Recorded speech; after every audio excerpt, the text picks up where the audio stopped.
Screen visible है मेरी? Yes sir. Yes sir. Yes sir. Okay, ठीक है। तो पहले थोड़ा सा रिकैप कर लें, क्योंकि मेरे को याद नहीं मैंने क्या करवाया था, तो एक बार शुरू से रिकैप कर लेते हैं फटाफट से।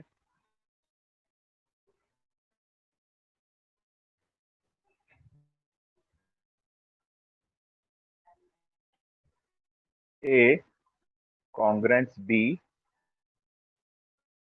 Mod M. ठीक है, ये ऐसे जो स्टेटमेंट लिखा हुआ है इसका मीनिंग क्या होता है?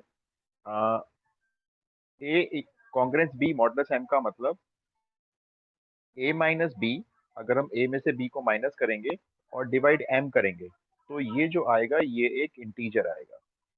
और इसका और अगर मैं खुल के मतलब समझाऊं, तो इसका मतलब ये होता है ए जब एम से डिवाइड होगा, इस वाले एम से, तो बी उसमें रिमाइंडर बचेगा। तो हमने क्या किया, ए में से रिमाइंडर को माइनस करके एम से डिवाइड कर दिया, तो पूरा इंटीजर आ गया। जैसे 15 मॉड 2, तो इसका मतलब क्या है, 15 को आप 2 से डिवाइड करो। जैसे 2 से गया 7 टाइम्स 14, तो यहाँ पे 1 बच गया, तो उसको हम कैसे लिखेंगे, 15 1 मॉड 2। इसको हमने ऐसे लिख दिया। 15 जब 2 से डिवाइड हुआ, तो जो डिवाइड 2 यहाँ पे जिससे डिवाइड हुआ वो यहाँ पे आ गया, और ये जो है ये रिमाइंडर है। और यहाँ पे जो क्वेश्चन है ये आपका इंटीजर है। देखो ये यहाँ पे कहीं मॉड के स्टेटमेंट में नहीं होता, ये यहाँ पे नहीं होता, ये 7 जो होगा यहाँ कहीं नहीं होगा। तो जैसे मैंने लिखा ए कॉन्ग्रेंस बी मॉड एम, तो इसका मतलब है ए माइनस बी को जब एम से डिवाइड करेंगे तो ये एक इंटीजर के इक्वल आएगा। नेगेटिव भी हो सकता है इंटीजर, पॉजिटिव भी हो सकता है, लेकिन ये जो बी रिमाइंडर है ये नेगेटिव नहीं हो सकता। ये जब डिवाइड हो रहा है ना, जैसे m से डिवाइड हो रहा है ये वाला जो a है, तो जो b की वैल्यू है वो या तो वो 0 होगी या 0 से बड़ी होगी और लेस देन m होगी।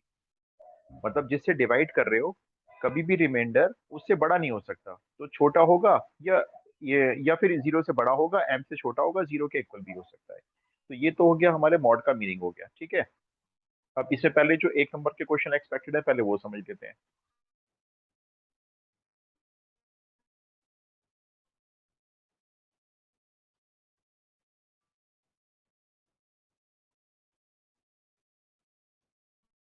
जैसे क्वेश्चन लिखो, हमने कुछ क्वेश्चन किए तो मुझे याद भी आ रहे हैं, अब से याद आ गया मुझे। क्वेश्चन है -4 कॉन्ग्रेंस -114 मॉड 11, ट्रू या फॉल्स? ये क्वेश्चन है मान लो। तो -4 कॉन्ग्रेंस मॉडुलो -114 मॉड 11, तो इसका मतलब हम -4 में से माइनस करेंगे -114। ठीक है, ये रिमाइंडर है ना, इसको पहले माइनस करेंगे और फिर डिवाइड करेंगे इसको 11 से और चेक करेंगे ये इंटीजर आया या नहीं आया। तो सॉल्व करते हैं, ये -4, ये माइनस माइनस प्लस 114 अपॉन 11, तो ये हो गया 110 अपॉन 11 इज इक्वल्स टू 10। ये एक इंटीजर आया, तो हम बोलेंगे ये जो स्टेटमेंट लिखा हुआ है ये ट्रू है। बस, got it? Yes sir. Yes sir. Okay, अच्छा अब आप मेरे को ये बताओ ये ट्रू है या फॉल्स है। मैंने कहा जैसे 15 कॉन्ग्रेंस 3 मॉड 9, ये बताओ ट्रू है या फॉल्स है।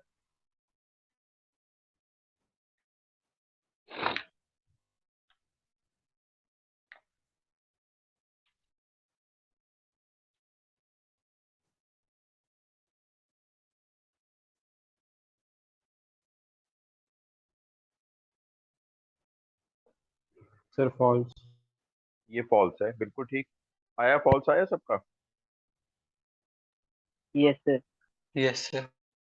ठीक है, क्योंकि आपने इसको ऐसे किया होगा, एक बार चेक कर लो। 15 में से 3 माइनस किया और 9 से डिवाइड किया, तो ये हो गया 12 डिवाइडेड बाय 9, ये 4/3 आ गया, which is not an integer. 4/3 is not an integer, इसलिए ये जो स्टेटमेंट लिखा हुआ है मॉड में ये फॉल्स है, इसको हमने यहाँ पे फॉल्स मार्क कर दिया। ठीक है, आगे चलते हैं, रुक नहीं रहे यहाँ पे अभी। क्वेश्चन नंबर 3 करते हैं। क्वेश्चन नंबर 3 मान लो ऐसे आता है, ये सपोज करो 1 मार्क्स में क्वेश्चन ऐसे आता है।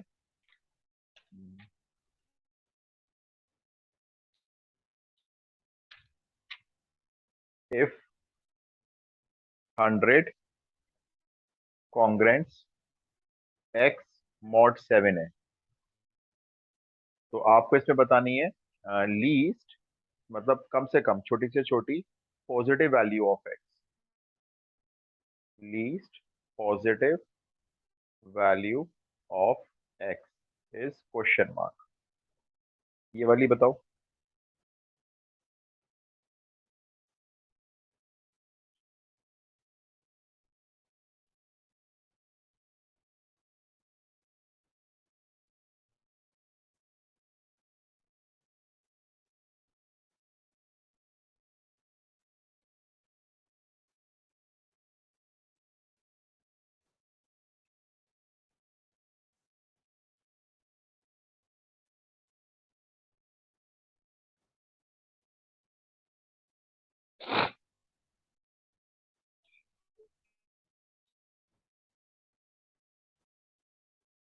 जल्दी बताना भाई।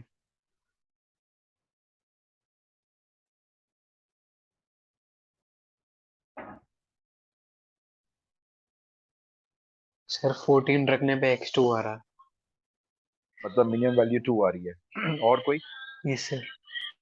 2 आ रही है, फिर ठीक है। आपने ठीक निकाली वैल्यू, इसमें भी 2 दिया होगा। देखो बहुत सिंपल है। इसका मीनिंग पहले यही होगा, 100 में से x माइनस करेंगे, डिवाइड 7 करेंगे, तो ये इक्वल टू एक इंटीजर होगा। अब हमने देखो x निकालना है ना, तो मैंने उस इंटीजर को क्यों ले लिया, ये क्यों वो इंटीजर है। नेगेटिव पॉजिटिव कुछ भी हो सकता है, ठीक है। अब इसको सॉल्व कैसे करोगे आप, इसको आप ऐसे लिख लो, 100 minus x is equals to 7q। 100 -7q is equals to x. अब हमें x की चाहिए पॉजिटिव वैल्यू, वो भी लीस्ट होनी चाहिए। तो इसका मतलब इसको अगर लीस्ट करना है तो इसको आपको मैक्सिमम करना होगा। तो 100 में से क्या माइनस कर, जैसे हम जैसे q को 1 रखते हैं, ठीक है, तो आपका जो x होगा देखो वो कितना हो जाएगा, 93 हो जाएगा, अगर हम q को 1 रख ले। अगर हम q को 2 रख लेते हैं तो फिर आपका x जो हो जाएगा वो हो जाएगा 100 -14, ये हो जाएगा आपका 86। लेकिन ये लीस्ट नहीं है, कम हो गई देखो इससे वैल्यू। ऐसे ही अगर हम q को यहाँ पे 100 से छोटा रखना होगा, क्योंकि पॉजिटिव चाहिए ना, तो 7 का कौन सा मल्टीपल लें जिससे 100 से छोटा रहे, तो 7 का मल्टीपल आप 98 ले सकते हो। 98 देने के लिए यहाँ पे q को 14 रखना होगा, जैसे 1 2 3 4, अगर हम 14 रख लें तो आपका जो x होगा वो कितना हो जाएगा, 100 -7 × 14, और x इज इक्वल्स टू हो जाएगा 100 -98। तो x की वैल्यू लीस्ट छोटी छोटी और जो पॉजिटिव है वो 2 हो सकती है, वरना तो फिर इससे बड़ी वैल्यू आए। और आप ये अंदाजा लगा सकते हो, देखो 100 में से जो माइनस हो रहा है वो 7 का मल्टीपल है। अब 7 के मल्टीपल 2 डिजिट वाले कौन से होते हैं, 2 डिजिट वाले 7 के मल्टीपल होते हैं 14, 21, 28, डॉट डॉट डॉट। इसका मान लो आपको ढूंढना है कि भाई 2 डिजिट वाला 7 का मल्टीपल कौन सा आने वाला है, ये मान लो ऐसे ढूंढना है। हमने तो वर्बली चेक कर लिया 98 होना चाहिए। वर्बली चेक नहीं हो पाएगा तो इससे एपी से निकाल सकते हो, कि इस एपी की अगर हम nth टर्म निकाल लें, जैसे 14, 21, 28, और फिर आपका ये 35, ऐसे जाएंगे तो कहाँ तक जाना है, 98। भाई हमें 100 से कम जाना है, तो लेट से 100 इसकी लास्ट टर्म ले लेते हैं। तो 100 is equals to 14 plus n-1 × 7। इसमें से n की अप्रॉक्स वैल्यू पता चल जाएगी कि हमने कितनी लेनी है, तो वो आपकी 14 अप्रॉक्स आ जाएगी। अदरवाइज अंदाजे से पता चल जाएगा कि 100 से छोटा जो नंबर लेना है जिससे x पॉजिटिव रहे वो 98 हो सकता है 7 का मल्टीपल, तो q को 14 रखने से आ जाएगा और x की वैल्यू लीस्ट हो जाएगी। एक और करना।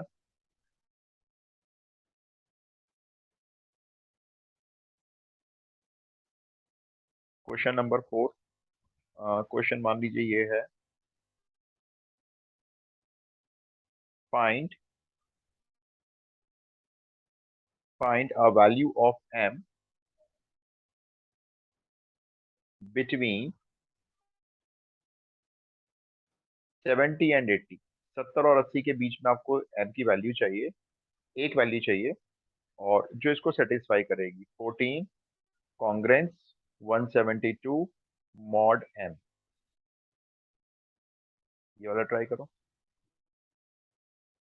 एक वैल्यू m की चाहिए जो 70 80 के बीच में होनी चाहिए, और 14 कॉन्ग्रेंस 172 मॉड m की वैल्यू, ये दिया हुई कंडीशन मतलब।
आई कोई वैल्यू?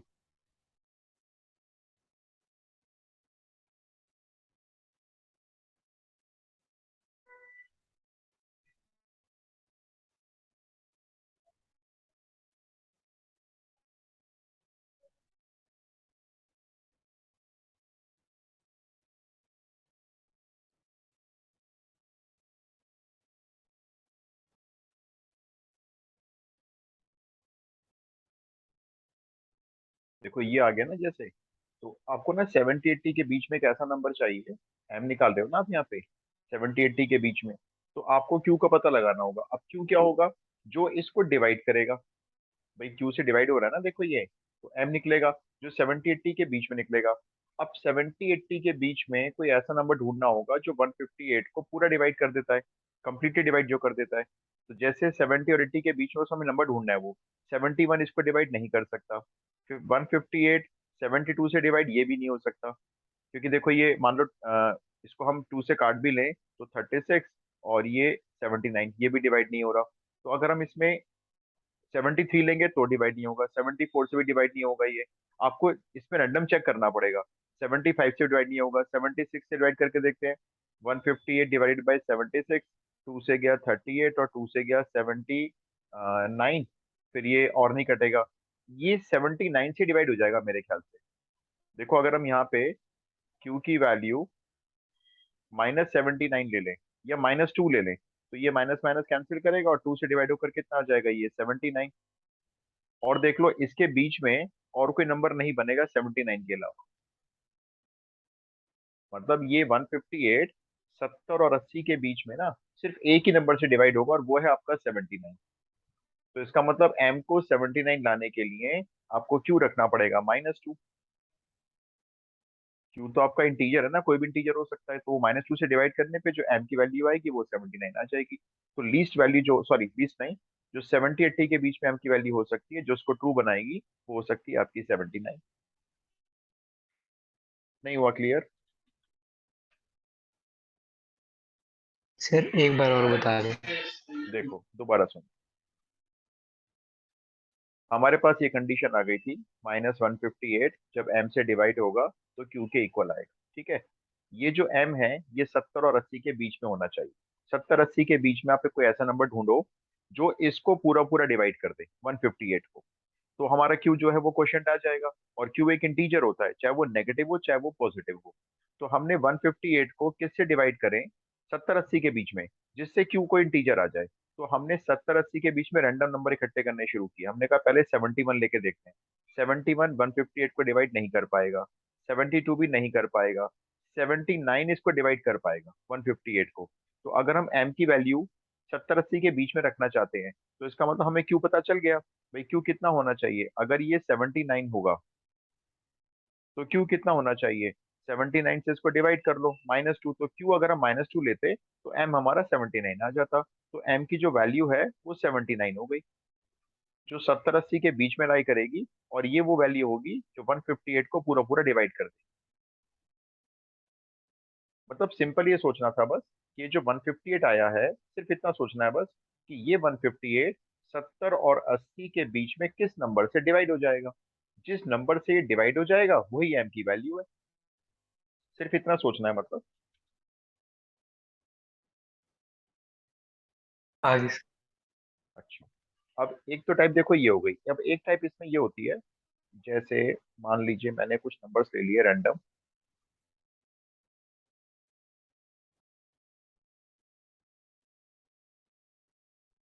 नंबर ले लेते हैं जैसे 481 प्लस 393 प्लस 605 प्लस 938। ठीक है, अब ये हमें निकालनी है वैल्यू, कि इसका रिमाइंडर बताना है क्या बचेगा जब ये डिवाइड 8 से हो। Find the remainder when this value is divided by 8। भाई एक तरीका तो फिर ये है, सबको ऐड कर लेते हैं, ये एक नंबर बन जाएगा ऐड करके, और जब वो नंबर बन जाएगा तो उसको 8 से डिवाइड कर लेंगे और रिमाइंडर देख लेंगे। सिंपल सिंपल, किसी को लॉजिक को लगाने की जरूरत ही नहीं है। और एक तरीका देखो ये है, जैसे हम एक एक नंबर को शुरू करेंगे। 481 डिवाइड किससे करना है? 8 से करना है। तो यहाँ पे मैंने साइन बनाया कॉन्ग्रेंस का, ठीक है। वो यहाँ पर जो होता है वो रिमाइंडर ही तो होता है इस जगह जो लिखा होता है, और यहाँ पे मैंने लिख दिया मॉड 8, ठीक है। ऐसे ही मैंने दूसरा नंबर ले लिया 393 कॉन्ग्रेंस। ये रिमाइंडर क्या बचेगा जब ये भी आपका 8 से डिवाइड होगा। सिमिलरली जितने भी नंबर हैं सबको हम ऐसे ही लिख लेते हैं, डैश मॉड 8 डैश मॉड 8, ऐसे लिख दिया। हमें ये सारे रिमाइंडर पता करने हैं। तो जैसे हमने अब शुरू किया डिवाइड करना, 481 को 8 से डिवाइड किया, 60 टाइम्स जाएगा 480, तो रिमाइंडर 1 बचा। यहाँ पे आपने क्या किया, 1 लिख दिया, ये 1 हो गया। फिर आपने 393 को भी 8 से डिवाइड किया, 8 4 जा 32, 8 6 जा 48, यहाँ पे रिमाइंडर आपका 5 बच गया। ये आपने यहाँ पे 5 लिख लिया। अब ऐसे ही आपने 605 को भी 8 से डिवाइड कर लिया, 8 7 जा 56, 8 5 जा 40, यहाँ पे फिर से रिमाइंडर आपका 5 बचा। फिर आपने 938 को भी 8 से डिवाइड कर दिया, लास्ट वाला है भी ये, 8 1 जा 8, 13, 8 1 जा फिर 8, 58, 8 7 जा 56, यहाँ बचा रिमाइंडर आपका 2। अब इसका मतलब ये हुआ 481 प्लस 393 प्लस 605 और प्लस 938 कॉन्ग्रेंस। जब हम यहाँ सारे रिमाइंडर देख रहे हो ना आप, ये 5 5 10 2 12 और एक 13, तो यहाँ पे मैं 13 लिखूंगा, और यहाँ पे मैंने लिख दिया मॉड 8। मतलब मैंने सारे रिमाइंडर को क्या किया, प्लस कर लिया, और यहाँ पे लिख दिया मॉड 8। लेकिन मैंने आपको बताया था जो रिमाइंडर होता है ना, देखो ये 13 है, तो 13 जो है वो डिवाइजर से बड़ा नहीं हो सकता, डिवाइजर यहाँ पे 8 आ रहा है। अगर ऐसा हो कि भाई ये सारे रिमाइंडर ऐड करके यहाँ पे 13 आ गया, लेकिन वो इस नंबर से बड़ा आ रहा है, तो आप 13 को फिर से डिवाइड कर दो 8 से। जैसे 8 से गया 1 टाइम, 8 आ गया ना ये, अब रिमाइंडर कितना बचा, 5। तो अब आपने क्या लिखना है, यहाँ हमने इसको फिर से 8 से डिवाइड कर दिया, तो फाइनली यहाँ पे 5 आ गया, और ये मॉड 8 आपने ऐसे का ऐसे लिख दिया। हाँ, अगर ये 8 से कम आ रहा होता तो आंसर यही हो जाता, लेकिन ये 8 से डिवाइड होने पर रिमाइंडर 13 नहीं बच सकता, तो अगर 13 रिमाइंडर बचेगा आपने फिर से डिवाइड कर दिया उसको, तो अब आपका आंसर हो गया 5। तो इसका मतलब आपने क्या किया, बिना इनको ऐड किए, जो नंबर थे ना ये, इनको बिना ऐड किए बता दिया कि जब ये 8 से डिवाइड होंगे चारों का सम, तो रिमाइंडर कितना बचेगा, रिमाइंडर उस वक्त आपका 5 बचेगा। बताइए जी, क्लियर है? Yes sir.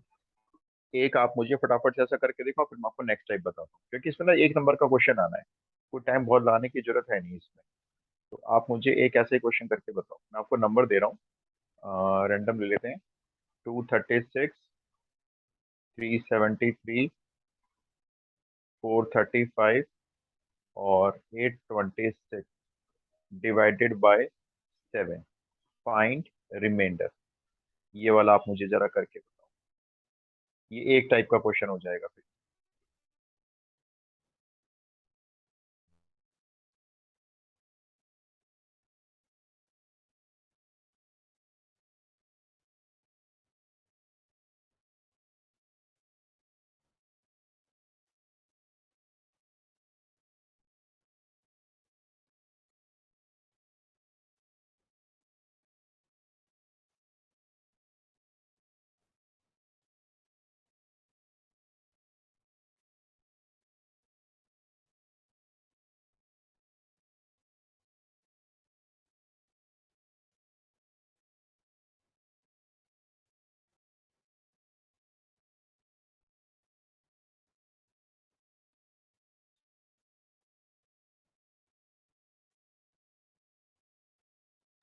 सर 1 आ रहा है लास्ट में, 1 mod 7। ठीक है, तो इसका मतलब जो हम इन चारों को प्लस करके 7 से डिवाइड करेंगे तो रिमाइंडर 1 आएगा। भाई बाकी लोग बताओ।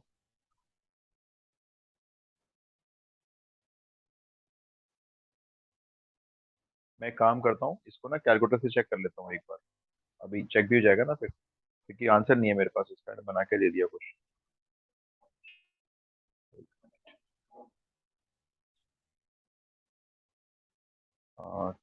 236 प्लस, नहीं नहीं नहीं, इसमें तो फिर डेसिमल में आ जाएगा।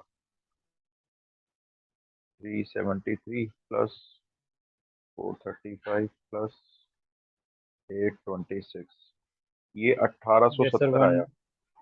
1 आ रहा है, यस ठीक है सर चलो। मेरा ही वन आ रहा है। 1 आ रहा है, ठीक है। तो मैं आपको अभी इसकी नेक्स्ट स्टेप और बताता हूँ, ठीक है, वो और समझो अब आप।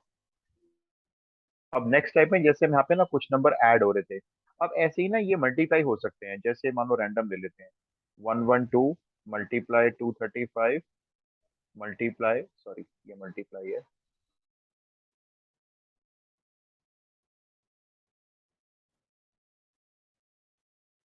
मल्टीप्लाई 326 और मल्टीप्लाई 83। जब इसको डिवाइड करेंगे, मान लेते हैं क्या ले 5 ले लेते हैं, तो अब बताएं रिमाइंडर क्या बचेगा। अब देखो यहाँ पे मल्टीप्लाई का केस आ गया, तो है कुछ नहीं करना, वैसे ही है बिल्कुल सेम। आप पहले क्या करो, 112 को रफ पेपर लो, 5 से डिवाइड करो, और मुझे बताओ यहाँ पे रिमाइंडर क्या आया, मॉड 5। फिर ऐसे ही 235 को 5 से डिवाइड करो, ये तो मेरे ख्याल से 5 से डिवाइड पूरा हो जाएगा, तो मैं यहाँ पे 0 लिख लेता हूँ। अच्छा अब मेरी बात सुनो, अब इसमें डिवाइड करने की जरूरत नहीं है, बताता हूँ क्यों। देखो यहाँ पे भी कुछ ना कुछ आएगा रिमाइंडर, है ना, ये मॉड 5 हो गया। फिर आपका 83 है जैसे लास्ट वाला, यहाँ पे भी कुछ ना कुछ रिमाइंडर आएगा, ये मॉड 5 हो गया। अब आपने देखा इसमें एक नंबर ऐसा था मल्टीप्लाई में जो 5 से पूरा डिवाइड हो जाएगा, देखो ना लास्ट डिजिट 5 और इसका 0 आ जाएगा। अब यहाँ पे जो भी रिमाइंडर आने वाले थे, चलो हमने माना यहाँ ए आने वाला था, यहाँ बी और यहाँ सी आने वाला था, जो हमने निकाले नहीं है, लेकिन एक तो 0 आ गया ना। और आप क्या करने जा रहे थे, आप इन सबको मल्टीप्लाई करने जा रहे थे। इनको मल्टीप्लाई करके जो आंसर आता है ना, जैसे मान लो अभी तो खैर 0 आ गया, तो हम ये कहते हैं कि जब ये सब मल्टीप्लाई करके 5 से डिवाइड होंगे, तो ये जो बचेगा ये आपका रिमाइंडर होगा। और फिर वही बात होती है यहाँ पे भी, अगर ये रिमाइंडर 5 से बड़ा होता तो 5 से आप इसको फिर दोबारा डिवाइड कर लेते। लेकिन ये तो अच्छी बात है, एक 0 आ गया। तो जब ये सारा मल्टीप्लाई करके 0 बन रहा है, तो इसका मतलब जब ये नंबर पूरा मल्टीप्लाई करा जाएगा और 5 से डिवाइड किया जाएगा, तो रिमाइंडर निकालने की जरूरत क्या है, सीधा सीधा आंसर 0, रिमाइंडर 0 बचेगा। क्या मैं समझा पा रहा हूँ अपनी बात, आपको क्या कहना चाह रहा हूँ मैं। Yes sir. Yes sir. Yes sir. अच्छा तो एक क्वेश्चन चलो और करते हैं, तो 0 ही आ गया ना।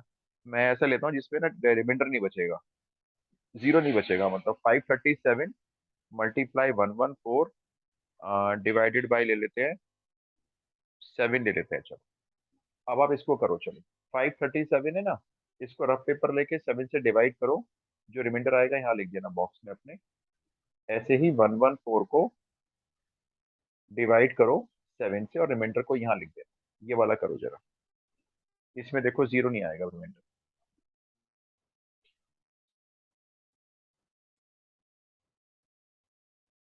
थ्री मोड 7 आ रहा है। ये 3 आ रहा है रिमाइंडर, ठीक है चलो। अब दूसरा भी निकाल लो, 114 वाला। 3 नहीं सर, सॉरी, टोटल आंसर 2 आ रहा है। 1 और 2 आ रहा है। अच्छा 1 और 2 आ ऊपर रहा 1 और नीचे 2। हाँ। है, ठीक है मैं समझ गया। ये 1 आ रहा है और नीचे 2 आ रहा है,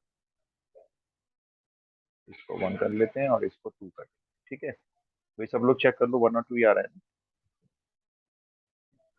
सर मेरा तो 5 आ रहा है फर्स्ट का, मैं चेक करता हूँ। 5 डिवाइड करना है, सिंपल डिवाइड। यस सर 5 आ रहा है। 5 आ रहा है, तो मैं 5 कर रहा हूँ भाई फिर। मतलब देख लो, सिंपल डिवीजन करना है, फटाफट से हो जाएगा वो तो। और बस रिमाइंडर चेक करना है क्या आ रहा है, वो लिख देना है यहाँ पे। नीचे वाला भी चेक करो, 2 आ रहा है क्या। सर नीचे वाला 2 ही आ रहा है। नीचे वाला 2 आ रहा है, ठीक है। तो 5 और 2 को मल्टीप्लाई करो, कितना हुआ, 10 हो गया ना।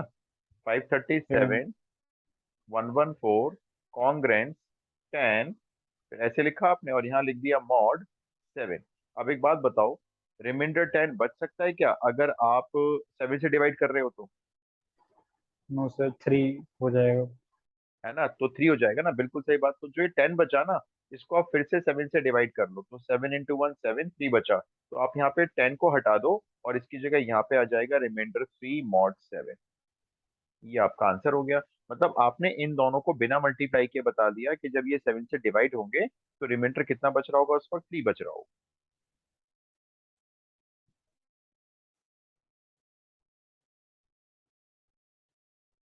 बोलो जी, क्लियर है? Yes yes sir. Sir. Yes sir. ठीक है, अब आप लिखो इसमें नेक्स्ट फाइंड। एक टाइप और सिखाया था उसमें, find the last digit. Last digit क्या होगी? एक लास्ट डिजिट मतलब 1 डिजिट ऑफ प्रोडक्ट। आप प्रोडक्ट लिख लो, 84, 725 एंड 23।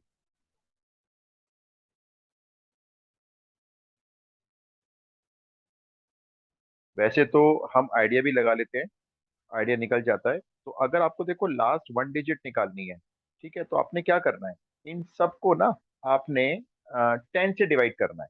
मतलब 10 से डिवाइड करके मॉडुलस का पता लगाना है, लास्ट अगर 1 डिजिट निकालनी है। जैसे 1 डिजिट निकालनी है तो 10 से डिवाइड करोगे। मान लो आपको लास्ट 2 डिजिट पता करनी है तो 100 से डिवाइड करना है। और लास्ट 3 डिजिट लेनी है तो आपको 1000 से डिवाइड करना है। बस इतना याद रखना है, एंड सो ऑन। नहीं समझे मेरी बात? देखो ऐसे शुरू करेंगे इसको, 84, यहाँ रिमाइंडर मॉड 10।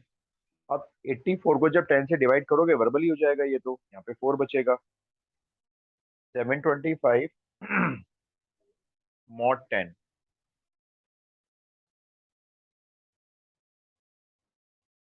बताना, 10 से डिवाइड करेंगे तो कितना बचेगा? 725 को 10 से 5 डिवाइड करेंगे, 5 ये तो है ना, वर्बली हो जाएगा। और ऐसे ही लास्ट है 23। तो 23 जब 10 से डिवाइड होगा तो यहाँ पे 3 बचेगा। अब आपने क्या करना है, इन तीनों डिजिट को मल्टीप्लाई करना है। 4 × 5 × 3 कितना हो गया ये? 60। 60। ये 60 मॉड 10। जब हमने इसको मल्टीप्लाई किया और जब हमने इसको 10 से डिवाइड किया इसको, तो हमारा मॉडुलस रिमाइंडर बचा 60, जो पॉसिबल नहीं है। 60 अगर रिमाइंडर बचेगा तो उसको फर्दर 10 से डिवाइड कर दो। तो यहाँ पे कितना लिख दूं बताओ? 60 को अगर हम 10 से डिवाइड करते 0। तो रिमाइंडर 0। तो ये आपका 0 आंसर हो गया। मतलब जब आप इसको मल्टीप्लाई करोगे तो इसकी जो लास्ट डिजिट आएगी वो 0 आएगी। देख लो, वैसे चेक कर लो, देखो 5 × 4 = 20, ये 20 होगी ना लास्ट डिजिट। अब लास्ट डिजिट को अगर 3 से मल्टीप्लाई भी करा तो लास्ट डिजिट 0 ही तो आएगी, सोचो इसकी। नहीं हुआ ऐसा, नहीं आया समझ में? तो जब वो आ सर कहेंगे गया मॉड सर। लास्ट 10 डिजिट, क्यों लिया हमने? क्योंकि हम ना देखो लास्ट डिजिट निकाल रहे हैं। लास्ट डिजिट के लिए मैं लिखवा देता हूँ आपको। अगर आपको किसी भी प्रोडक्ट की लास्ट डिजिट निकालनी है तो आप डिवाइड बाय 10 करना। अगर आपको लास्ट 2 डिजिट निकालनी है कि प्रोडक्ट की लास्ट 2 डिजिट्स क्या होंगी, तो आपको मॉड निकालना है 100 से, डिवाइड बाय 100। अगर बहुत ज्यादा लास्ट 3 डिजिट तक पूछ सकते हैं। और अगर आपको लास्ट 3 डिजिट्स निकालनी है तो आप अपने इस नंबर को, जो भी प्रोडक्ट होगा उसका मॉड निकालेंगे 1000। तो अगर आपको लास्ट डिजिट निकालनी है तो आप 10 से डिवाइड करके मॉडल सारे निकाल लो, रिमाइंडर सारे कैलकुलेट करके ना उनको मल्टीप्लाई कर दो बस। ओके सर, ये ऐसे होता क्यों है ऐसे? देखो कॉन्सेप्ट तो यही है, लास्ट डिजिट का मतलब होता है वंस प्लेस डिजिट, और वंस प्लेस डिजिट का मतलब होता है वो 10 से डिवाइड होगा तो वंस प्लेस की डिजिट आएगी। बहुत कोई और डीप कॉन्सेप्ट नहीं है इसमें। कोई लास्ट डिजिट का मतलब है कि बिल्कुल आखिरी डिजिट पता लगानी है, तो आप उसको यूनिट प्लेस के हिसाब से देख रहे हो। तो यूनिट प्लेस के हिसाब से आप उसको 10 से डिवाइड कर रहे हो। लास्ट 2 डिजिट होती है, मान लो जैसे ये 2 डिजिट निकालनी है लास्ट, ये दोनों ये डिजिट्स क्या होंगी? ये लास्ट डिजिट मतलब वंस प्लेस 100 प्लेस, मतलब 2 0 हो गई। तो आप इसको 100 से डिवाइड कर दो। Okay sir. अच्छा, एक आप करके देखो जरा, क्वेश्चन लिखो। फाइंड फाइंड ले लेते हैं last 2 digits. Find last 2 digits of, product ले लो आप, 3894, ये बुक से ले रहा हूं मैं क्वेश्चन, 678। इस प्रोडक्ट की मेरे को लास्ट 2 डिजिट बताओ।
सर 32 मोड 100 आ रहा 32 आ रही है। अच्छा, है ला, एक मिनट हाँ चेक करता एकदम हूँ। एंड। ओके,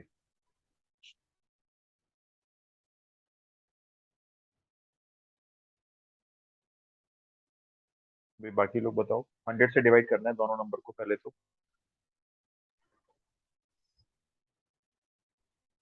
सर मेरी 32 आ रही है, हाँ 32 आ रही अच्छा, पहले आप मुझे ये बताओ, जैसे आपने 3894 को डिवाइड 100 किया, तो यहाँ पे रिमाइंडर कितना बचा था आपका?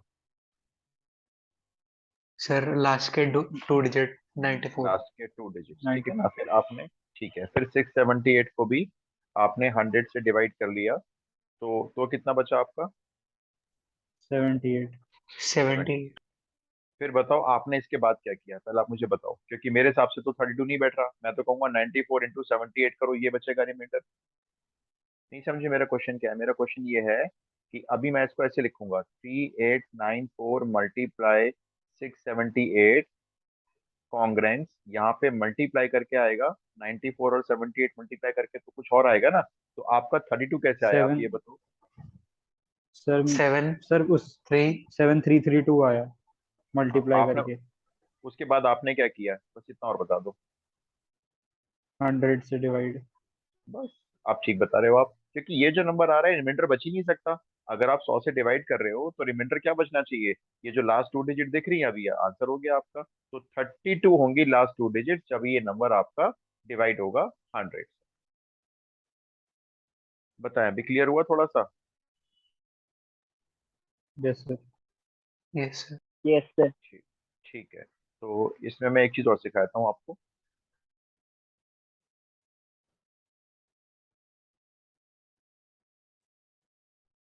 एक और क्वेश्चन करेंगे पहले, इसमें आप मेरे को लास्ट 3 डिजिट कैलकुलेट करके देना।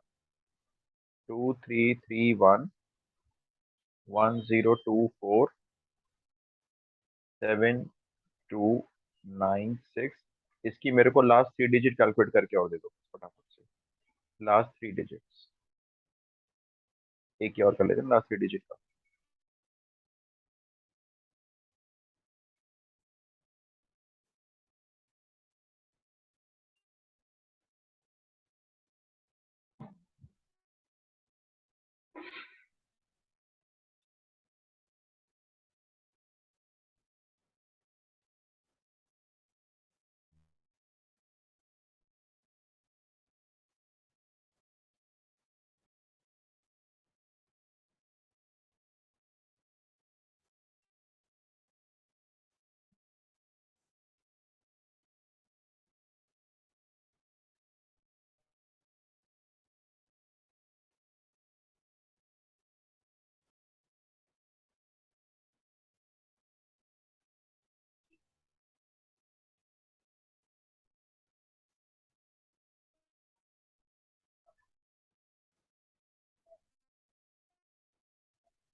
सर इसका आ रहा है 1798624 मॉड 100 मॉड 1000। 1798624। हाँ, मॉड अच्छा, 1000। मॉड 1000, यानी कि आपका आपका रिमाइंडर ये बच रहा है जब ये 1000 से डिवाइड हो रहा है। तो इसको अब ये रिमाइंडर बच नहीं सकता, तो उसको जरा फिर से डिवाइड कर हाँ दो 1000 से।